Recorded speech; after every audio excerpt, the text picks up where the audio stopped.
source de tensions diplomatiques entre le Portugal et l'Angola. Le procès pour corruption impliquant l'ancien vice-président angolais Manuel Vicente s'est ouvert lundi au tribunal de Lisbonne qui, face à son absence, a décidé de le poursuivre séparément. Manuel Vicente, qui était à la tête de la compagnie pétrolière nationale Sonangol à l'époque des faits présumés, qu'il nie, est accusé par le ministère public portugais d'avoir corrompu le procureur Orlando Figueira, en lui versant la somme de euros pour que ce dernier classe 2 enquêtes ouvertes en 2011, dans lesquelles il était soupçonné de blanchiment d'argent.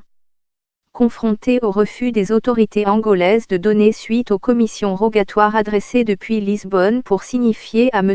Vicente son inculpation, le tribunal ordonne la séparation de la procédure le concernant.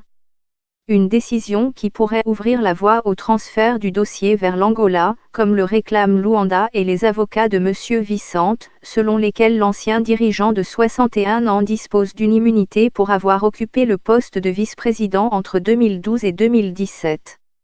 Une offense. La justice portugaise a jusqu'ici refusé de transférer l'affaire, arguant que les autorités angolaises ne donneraient pas suite à la procédure ou, du moins, ne donnent pas de garantie qu'elles le feraient, mais cette décision a fait l'objet d'un recours auprès de la Cour d'appel de Lisbonne.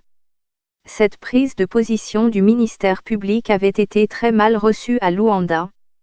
Nous considérons cela comme une offense et nous n'accepterons pas d'être traités ainsi, a déclaré le président João Lourenço lors d'une conférence de presse le 8 janvier. L'ouverture de ce procès contre l'ancien patron de la Sonangol a finalement confirmé la dégradation des relations entre les deux pays et le président angolais ne semble toujours pas prêt de revenir sur ses propos avancés en septembre dernier, pour que les relations entre l'Angola et le Portugal reviennent au niveau d'un passé récent. Nous voulons un geste, remettre la procédure à l'Angola.